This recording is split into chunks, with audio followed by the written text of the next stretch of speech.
warahmatullahi wabarakatuh.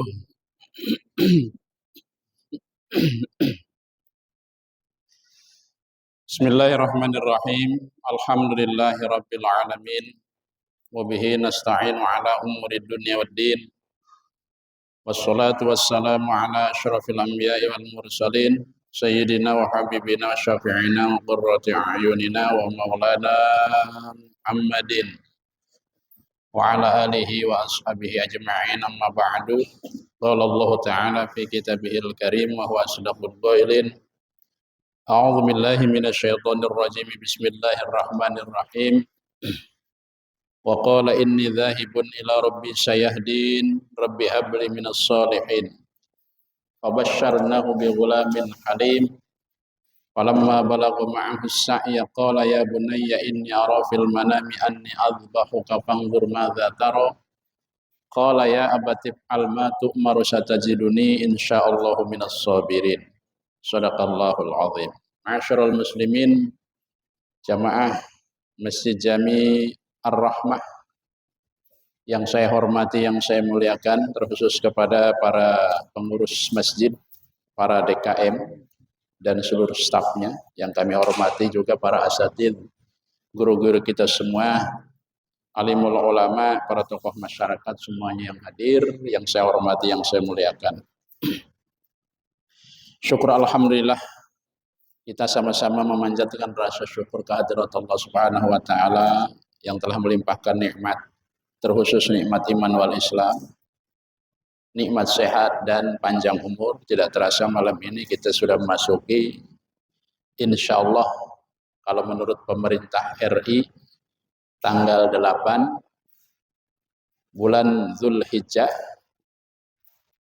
Tetapi kalau menurut di Saudi, bahwa malam ini adalah malam ke-9 yang insya Allah besok para jamaah haji seluruh dunia akan melaksanakan wukuf di Arafah. Ya, karena dia itu hari Rabu ya kalau tidak salah, Idul Adha-nya. Kita doakan mudah-mudahan para jamaah haji khususnya dari Indonesia, umumnya dari seluruh negara-negara yang ada di dunia ini, mereka menjalankan haji dengan lancar, tidak ada gangguan, selamat, dan mudah-mudahan menjadi haji mabrur dan mabrurah. Terkhusus saudara kita Bapak Tasno dan Ibu Marfu'ah, dan yang di BCI juga ada ya, siapa tuh yang hajinya haji plus. Mudah-mudahan pada sehat, pada lancar menjalankan ibadah, dan yang terpenting adalah bisa pulang ke tanah air dan membawa haji yang mabrur dan mabrurah. Amin ya rabbal alamin. Salawat salam mudah-mudahan Allah sampaikan kepada baginda Rasulullah Nabi Muhammad SAW, kepada keluarga, sahabat dan pengikutnya. Jamaah rahimakumullah, mungkin tema kita tidak malam ini saya tidak mengetengahkan hadis. Hadis kalau tidak salah sudah sampai ke 10 kemarin, sekarang seharusnya 11. Tapi karena momennya adalah dekat ke hari raya Idul Adha, kita akan ceritakan tentang kisah kenapa kok disyariatkan melaksanakan udhiyah ataupun pemotongan hewan kurban. Mungkin sedikit cerita ini bisa menjadikan kita semakin mantap, semakin lebih ingin melaksanakan kurban, karena kurban itu pahalanya luar biasa. Hadirin rahimakumullah, di dalam surah As-Saffah Allah berfirman, bismillahirrahmanirrahim. Wa qala inni dzahibun ila rabbi sayahdin. Rabbi habli minas shalihin. Fabasyarnahu bi ghulamin halim. Allah berfirman, wa qala inni dzahibun ila rabbi sayahdin. Nabi Ibrahim berkata, Nabi Ibrahim bilang, inni dzahibun ila rabbi sayahdin. Sesungguhnya aku akan pergi menuju Tuhanku, menuju Allah, sayahdin, dan Allah akan memberi aku petunjuk. Kalimat ini adalah menggambarkan Allah memerintahkan kepada Nabi Ibrahim alaihissalam untuk hijrah, pergi dari Babilonia, tempat kelahiran beliau, tempat tinggal beliau yang awal di Irak, menuju ke Syam, negeri Syam. Negeri Syam itu yang ada negeri Palestinanya. Karena Syam dulu dengan sekarang, dulu itu ada namanya Syam. Syam itu ada 4 negara. Satu negara Suriah, yang kedua Lebanon, kemudian Yordania, yang keempat adalah Palestina. Israel belum ada, Pak. Israel ada itu belum lama. Ya, mungkin nggak jauh dengan Indonesia itu. Jadi negara Syam itu yang dari zaman Nabi dulu, negeri Nabi itu pernah melakukan perdagangan ke negeri Syam, yaitu Suriah, kalau enggak Yordania, Lebanon, dan Palestina. Sekarang sudah pecah menjadi 4 negara, bahkan 5 ya. Itu Rasulullah Nabi Ibrahim alaihissalatu wassalam diperintahkan oleh Allah untuk hijrah dari negeri Babilonia ya, atau negerinya Namrud ya. Beliau kan debat sama Namrud, Namrud kalah. Kemudian beliau disuruh hijrah oleh Allah Subhanahu wa taala ke negeri Babilonia. Jadi kalimatnya, inni dzahibun ila rabbi sayahdin. Sesungguhnya aku akan pergi kepada Tuhanku dan Tuhanku akan memberi aku petunjuk. Lah kok kenapa pergi ke Tuhanku kok ke negeri Palestina? Berarti Allahnya ada di Palestina. Ini perlu ditakwil ya. Ditakwil itu artinya ditafsirkan. Banyak Pak kalimat-kalimat yang mengindikasikan bahwa seolah-olah Allah ada di sana. Contoh lagi, umpamanya, dimanapun kamu berada, wa huwa ma'akum, Allah itu bersama kamu. Berarti Allah itu di sini dekat. Itu perlu ditakwil. Ada lagi yang lebih parah lagi, walaqad khalaqnal insan wa na'lamu ma tuwaswisu lahu nafsuhu wa nahnu aqrabu ilaihi min hablil warid. Kata Allah, wa nahnu aqrabu, aku lebih dekat kepada manusia min hablil warid, dari 2 urat lehernya. Kalau begitu di sini dong Allah. Nah, itu perlu ditakwil. Ada lagi kalimat yang menyatakan Ar-Rahmanu 'alal arsyis tawa. Ar-Rahmanu, Allah yang Maha Rahman, 'alal arsy, di atas aras, istawa, bersemayam. Berarti Allah di sana. Di aras. Berarti Allah duduk di singgasana di sana, di kursinya. Ini pun perlu ditakwil. Tapi ada sebagian saudara kita yang tidak setuju dengan takwilan. Itu kan udah jelas kalimatnya, di aras. Ya Allah itu ada di sana katanya. Berarti aras itu adalah tempatnya Allah. Allah itu di langit. Maka kita kalau doa begini kan ke atas katanya, tangannya menunjukkan bahwa Allah di atas. Kalau Allah ada di mana-mana ya begini-begini, kemana-mana nggak karuan. Kata dia, Pak. Nah, semua dalil-dalil mereka itu adalah dalil yang menyatakan bahwa Allah itu punya tempat. Dalam ahli sunnah wal jamaah ditolak mentah-mentah. Allah tidak butuh tempat. Jadi Allah bukan di langit, Allah juga bukan di Bukit Tursina, Allah juga bukan di Palestina. Ya. Lalu di mana? Kalau ada orang nanya Allah di mana? Allah qaimun bidzatihi, berdiri pada zatnya. Ya di mana? Ya di zatnya. Enggak bisa kita katakan di sana di sini, pada zatnya Allah. Atau dalam bahasa kita punya sifat wajib, qiyamuhu binafsihi, berdiri sendiri pada zatnya. Allah itu di sana.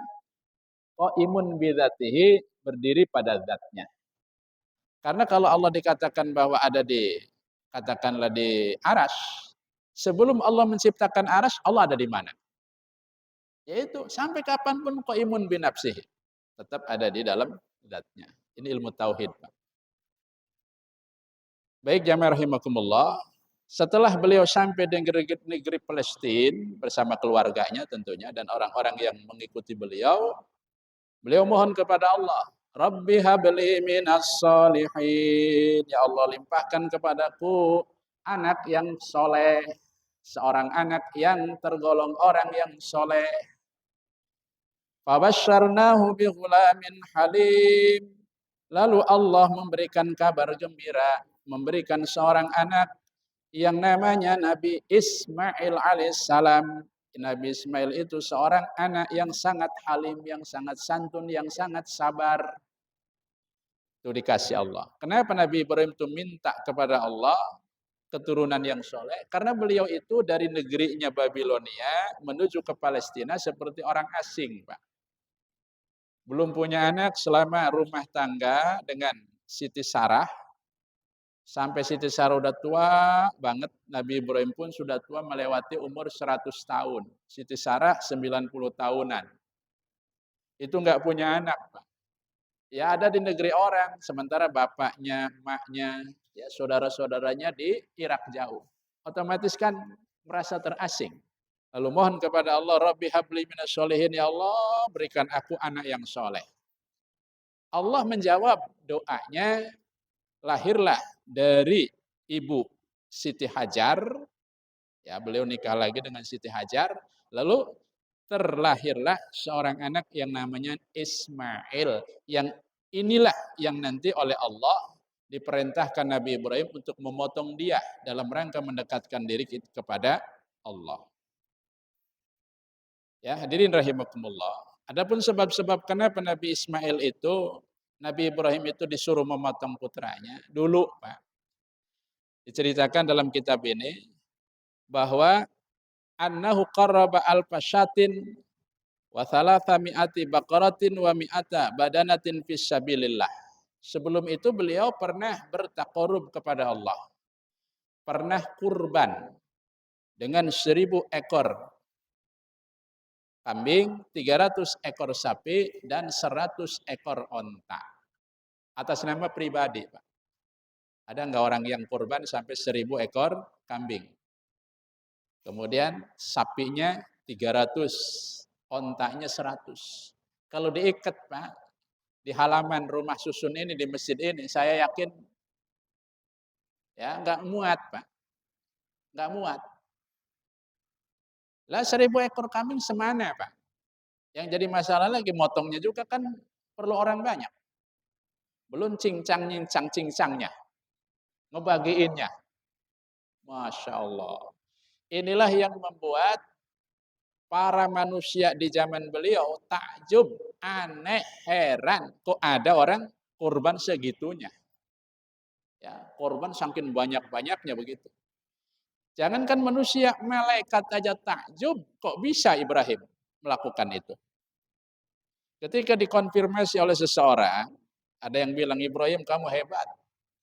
Wah, kayaknya tidak ada orang yang bisa kurban baik sebelum kamu ataupun sesudah kamu sebanyak korban kamu. Memang nggak bakal ada, Pak. Walaupun dulu ada, ingat saya ekstra jos, katanya korban sapi, sapinya 100, itu kan PT, Pak. Bukan nama pribadi, bukan perorangan. Tapi kan dibagi-bagi kemana-mana, ya kita nggak kebagian.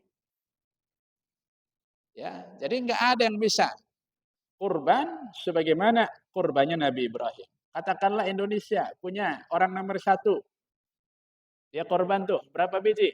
Paling sapi 1, Pak. Memang mungkin harganya fantastik, 100 juta.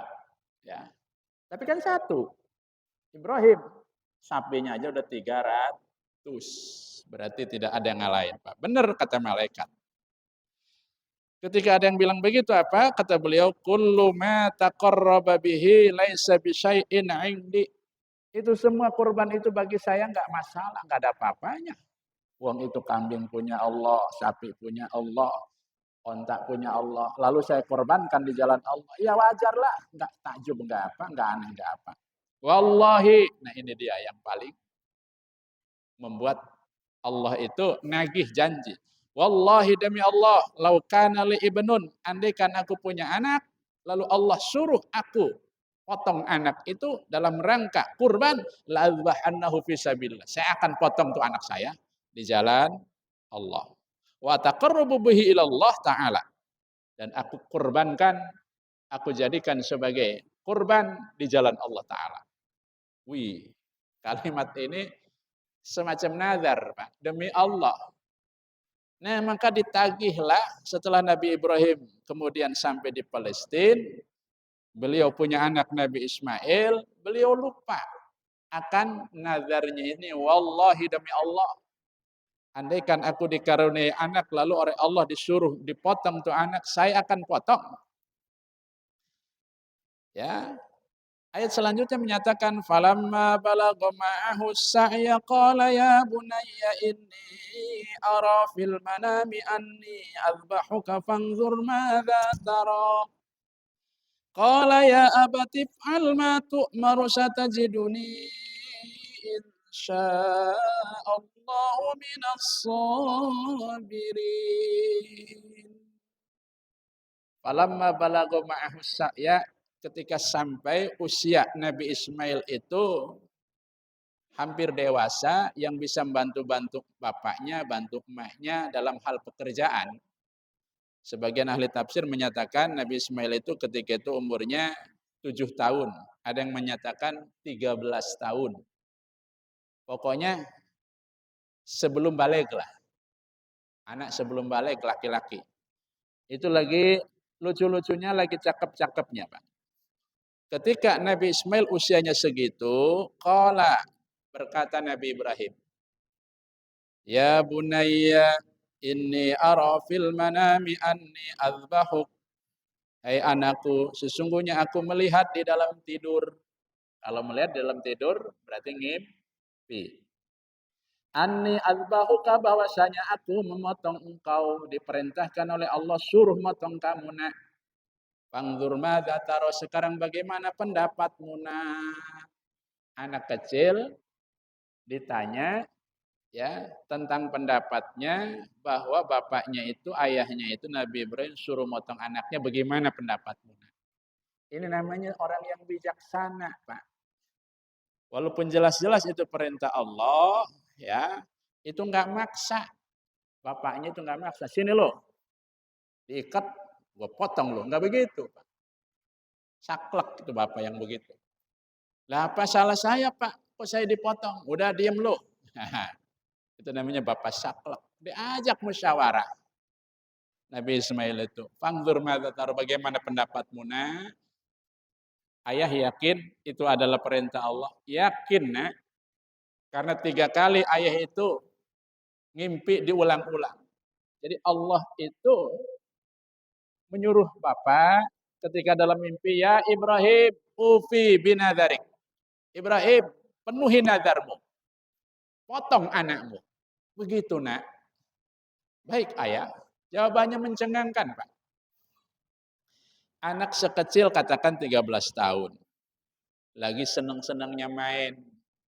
Ya, anak yang mungkin belum punya pikiran dewasa, jawabannya apa? Qala ya abati f'al ma tu'maru satajiduni insyaallahu minas sabirin. Wahai ayahanda, if'al, laksanakan ma tu'maru, apa yang ayah diperintahkan. Silahkan ya. Satajiduni, engkau akan menjumpai saya insyaallah minas sabirin, saya akan sabar, saya akan siap, saya tidak akan berontak ayah. Siap laksanakan, kalau itu perintah Allah, saya siap leher saya untuk dipersembahkan ke hadapan Allah untuk kedekatan saya, kedekatan ayah dan ibu saya. Masya Allah. Ini anak kok jawabannya begitu. Kalau anak-anak zaman sekarang, jangankan disuruh, dipotong, Pak. Jadi perintahin aja kadang-kadang, ataupun mungkin mau disunatin juga, iya mah iya, begitu yang mau disunatin lari Pak, nggak jadi. Ya, atau mungkin dia bilang begini, bapak aja udah tua, noh, saya masih muda. Balik-balikin anak sekarang, Pak.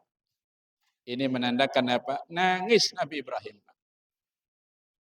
Dipeluknya Ismail, nangis bukan karena takut kehilangan Ismail, bukan. Nanti akan mati, bukan. Tetapi nangis karena beliau itu bersyukur bahwa dulu beliau memohon kepada Allah agar dikaruniai anak soleh, rupanya ini anaknya, ya Allah. Siapa?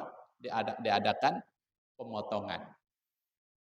Jadi Nabi Ibrahim itu sebenarnya, Pak, dari segi harta diuji, banyak dia punya harta, lulus. Karena cintanya kepada harta tidak melebihi cinta kepada Allah. Jangan-jangan ketika punya anak, cinta kepada Allahnya kalah.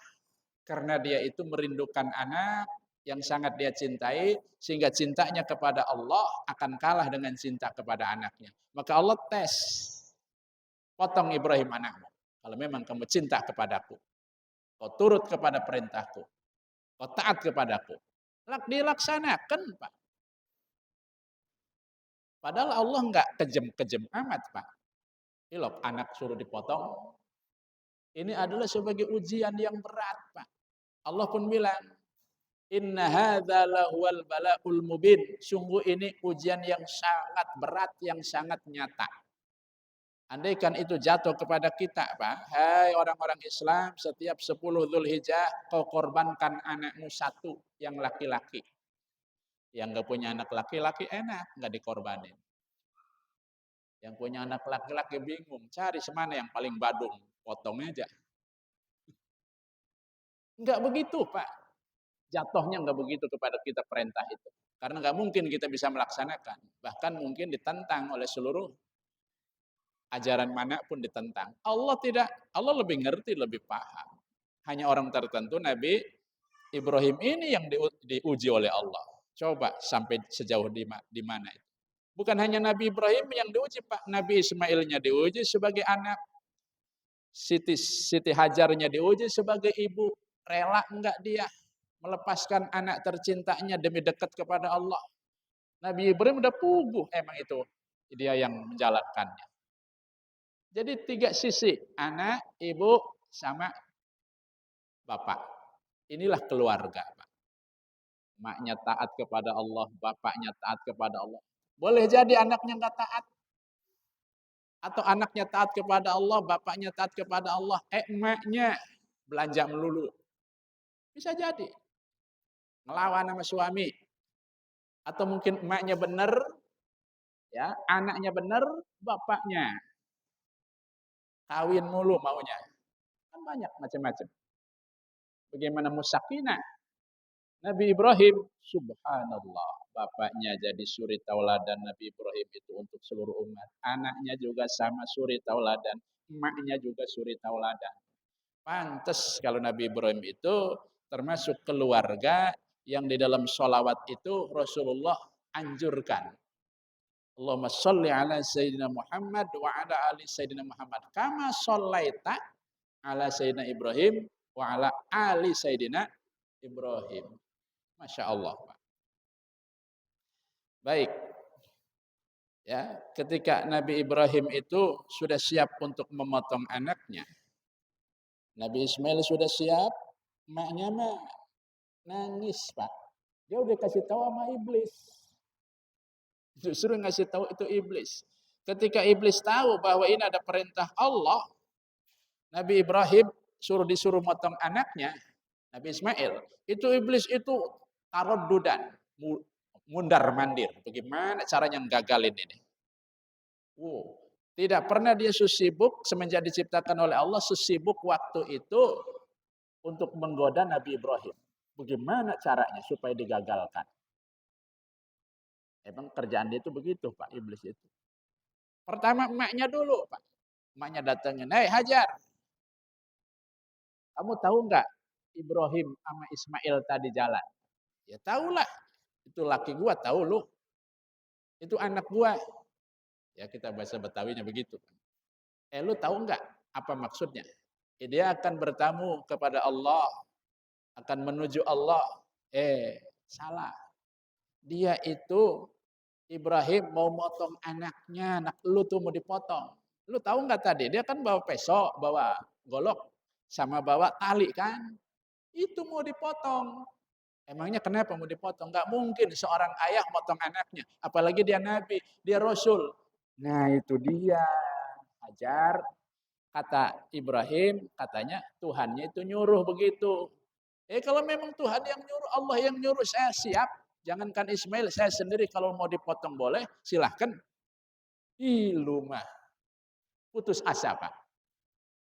Untuk menggoda istrinya nggak bisa, karena jawabannya udah sekak mati itu si iblis itu.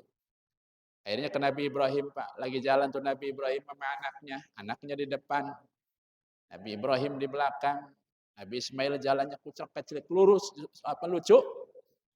Bilang itu, apa namanya si iblis itu, Ibrahim, itu anak lu ya? Iya anak gua. Cakep ya? Cakep dong, siapa dulu bapaknya? Nabi Ibrahim bilang begitu. Itu mau dipotong Ibrahim. Iyalah. Eh, mikir dong lu. Mikir kenapa? Gua udah mantap mau motong anak. Ya.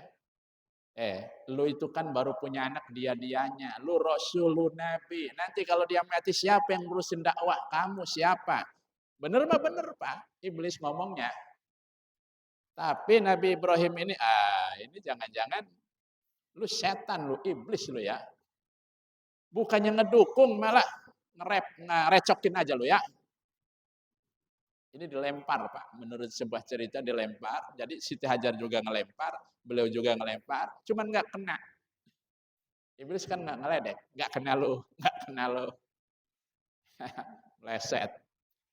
Pas giliran ke anaknya, nggak kena, ini putus asa, emaknya udah nggak bisa digoda, Nabi Ibrahim juga lulus ya digoda. Anaknya Ismail, lu tahu nggak? Lu mau dipotongkan sama bapak lu? Iya gua tahu. Lu jangan mau. Seorang Nabi Allah itu disuruh oleh Allah, pasti perintahnya itu wajib dilaksanakan. Gua siap. Jadi tumbal untuk kedekatan gua kepada Allah. Mau ngomong Pak mangap tuh. Setan iblis. Nabi Ismail ngambil batu, dilempar Pak. Beletak kena matanya. Maka mata iblis itu yang kiri itu buta, Pak. Bekas dilempar dulu oleh Nabi Ismail. Nah, tempat ngelempar Nabi Ismail itu dulu iblis berdiri, itu didirikan tugu buat jamarot, tempat ngelempar orang-orang yang jumroh, ketika jumroh di kota Mina itu. Karena iblis persis di situ berdirinya. Maka kita ketika haji itu setelah wukuf nanti mabit di Muzdalifah, di Mina ya, ngambil batu melaksanakan jamarot, jamaratul ula, aqabah wusta. Ya, bismillahirrahmanirrahim, Allahu akbar. Tumplek seluruh jamaah haji yang haji pada tahun itu di situ jamarotnya. Itu puncaknya haji, Pak. Puncaknya haji itu adalah wukuf dan jamarot.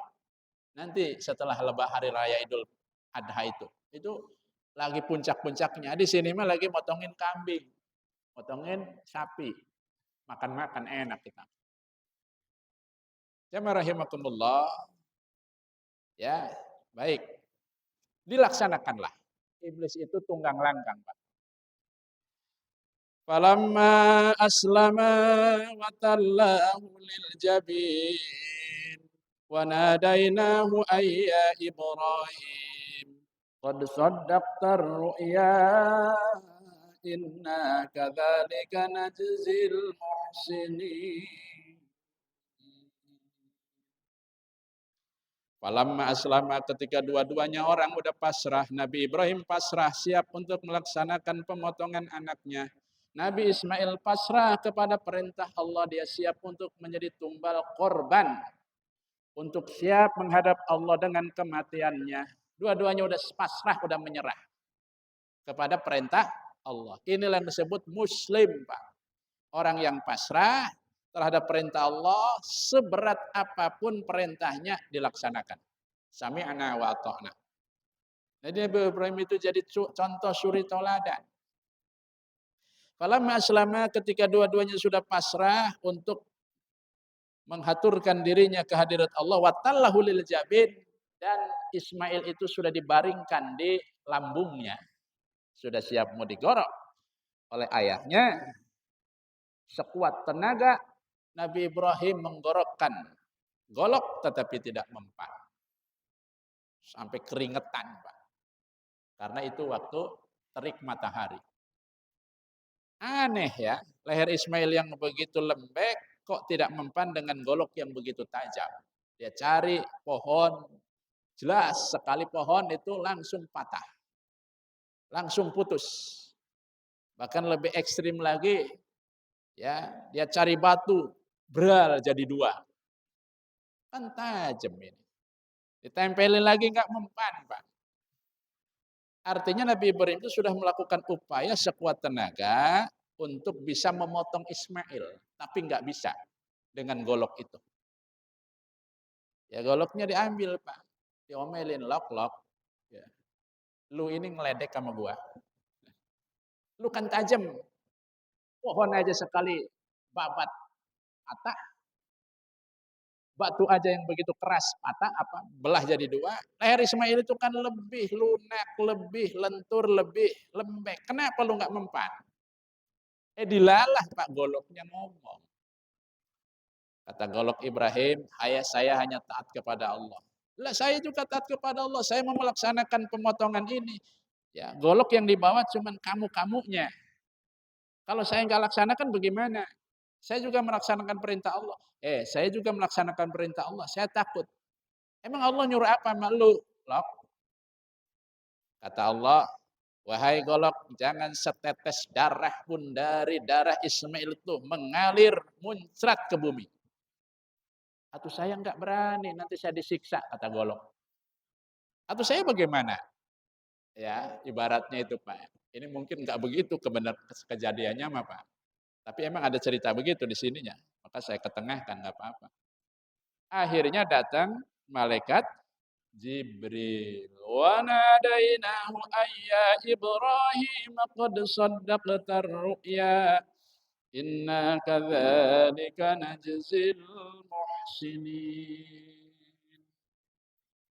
Wa nadainahu kami panggil Ibrahim. Yang manggilnya malaikat Jibril atas perintah Allah. Ayya Ibrahim, hai Ibrahim, qad saddaqta ru'ya. Kamu telah membenarkan mimpi kamu. Kau telah melaksanakan perintah Allah. Kau lulus Ibrahim. Ya, jadi dianggap lulus, Pak. Karena memang pada dasarnya Allah nggak mau Nabi Ismail itu mati, nggak mau. Cuman sekadar menguji Ibrahim kekuatan keimanannya, kecintaannya kepada Allah sampai di mana. Kau sudah lulus Ibrahim, inna kadzalika najzil muhsinin. Kayak begitu aku akan balas orang-orang yang baik. Wa fadainahu bidzibhin adzim. Lalu aku gantikan Ismail itu dengan hewan kurban yang besar, kambing gibas. Ya, kambing itu dibawa oleh malaikat Jibril. Di sini dalam cerita ini dikatakan sambil bertakbir Jibril. Allahu Akbar, Allahu Akbar, Allahu Akbar. Malaikat Jibril, Pak.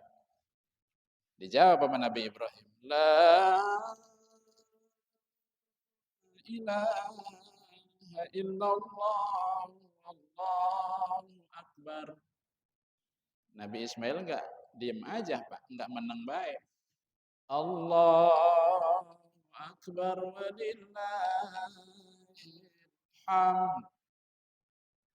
Kata orang di luar lah udah lebaran ini Masjid Ar-Rahmah. Orang lagi cerita ya.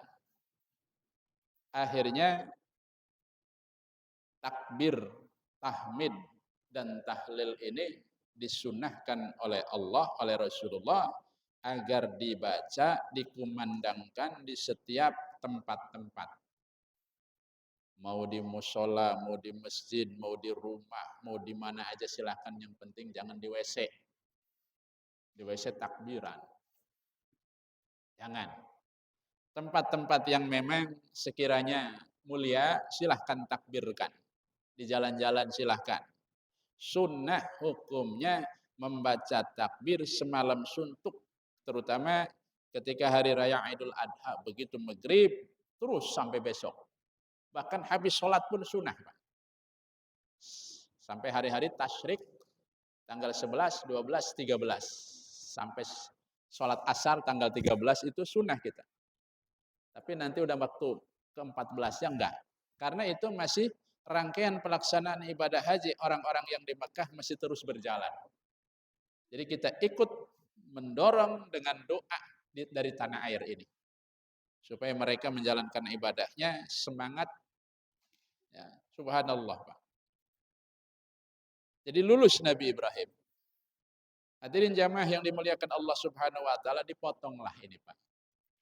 Kambing kibas tadi itu. Kambing itu sebenarnya adalah dulu kambing yang pernah dikorbankan oleh anaknya Nabi Adam alaihissalam. Siapa anaknya? Namanya Habil.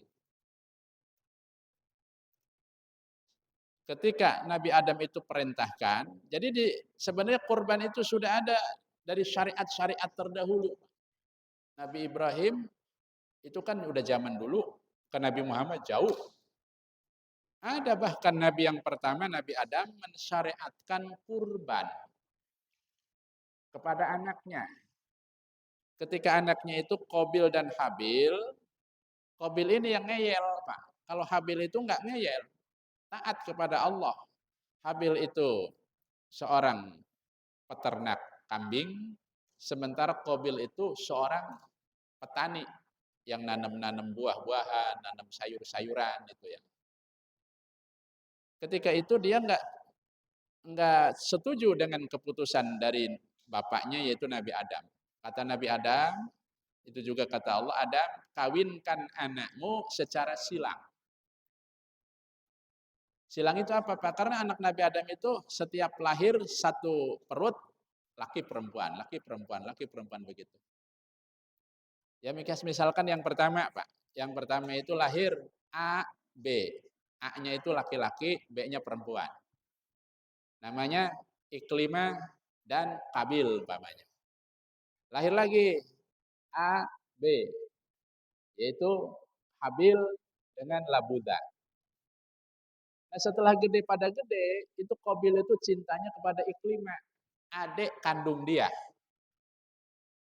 Ya, begitu ada perintah silang. Jadi yang A di atas, yang laki ya, harus ke perempuan yang di bawah, jadi B. Nah, itulah silang itu begitu. Yang ini, yang perempuan di sini harus ke laki-laki yang di bawahnya, adiknya. Itu yang namanya kawin silang itu begitu.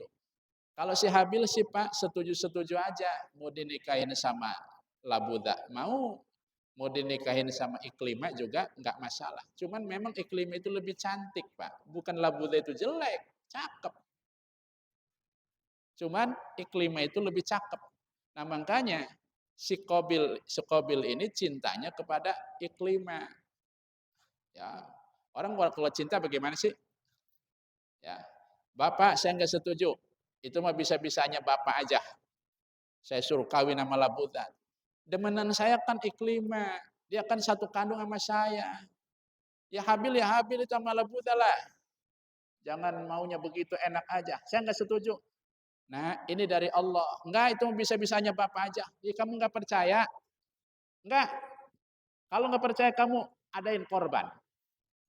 Kurban. Apa kurbannya? Kau letakkan harta benda yang paling kamu cintai di atas bukit, berdua ya letakkan. Nanti kalau yang diterima oleh Allah berarti harus nikah dengan Iklimah. Nanti akan datang api yang dari langit untuk mengambil korban itu. Iya Pak, disiapin. Si Qabil itu nyariin buah-buahan yang besok busuk, udah mau jelek-jelek.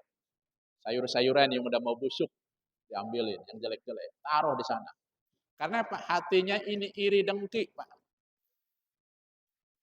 Hatinya itu penuh dirasuki setan. Tapi Habil itu Masya Allah lembut. Dia cari hewan yang paling dia cintai, yaitu kambing yang udah nurut banget Pak. Dari sekian kambing itu, dilus-elus, wahai kambing itu, kamu adalah yang paling aku cintai. Tapi karena aku harus berkorban dengan sesuatu yang paling aku cintai, aku korbankan. Diangkat, ditaruh di atas. Di atas bukit, Nabi Adam berdoa, Qabil juga, Habil juga. Tiba-tiba ada api. Ya, api yang tak kuluhun nar, yang bisa memakan itu bukan memakan sebenarnya diambil, hilang itu. Hewan hewan si Habil itu hilang. Yaitulah diambil oleh Allah, ditaruh di surga di zaman Nabi Adam. diangon di tempat di surga di sana. Begitu waktunya Nabi Ismail dikorbankan, diganti Pak, diambil. Jadi wa fadainahu bidzibhin azim. Wa fadainahu, dan kami tebus Ismail bidzibhin dengan hewan potongan, hewan yang dipotong, azimin yang besar. Ya. Begitu pulang, Masya Allah, anaknya masih tetap sehat, ya. Nabi Ismail tidak jadi meninggal, ibunya mah ya mungkin udah kehilangan Pak. Begitu sampai ke rumah kan aneh ya. Ini ceritanya nggak ada Pak. Ini pikiran saya aja. Pastikan emaknya, waduh nggak jadi Bang. Ini perintah Allah, ini akhirnya. Wah, pelukan lagi kan. Alhamdulillah. Nah, hadirin rahimakumullah, kita tidak dituntut untuk memotong anak. Kita tidak dituntut untuk mengorbankan salah satu daripada anak-anak kita, itu tidak. Allah dan Rasulullah meminta kepada kita, kalau memang kita mampu, bisa, sanggup, punya duit, punya kesempatan, kurbanlah, baik dengan kambing maupun dengan sapi, urunan untuk 7 orang silahkan. Karena Rasulullah marah. Rasulullah itu apa ya? Enggak setuju kalau orang bisa korban lalu dia tidak laksanakan. Ada hadisnya, man kana lahu sa'ah. Siapa yang bisa, punya kemampuan bisa berkorban. Falam yudahi, tapi dia tidak laksanakan. Falyamut insya'a yahudiyan wa insya'a nasraniyan. Mati aja deh orang begitu. Baik secara Nasrani ataupun Yahudi. Yahudi atau Nasrani. Artinya matinya itu bukan mati Islam. Matinya mati kafir. Mati kafir aja deh.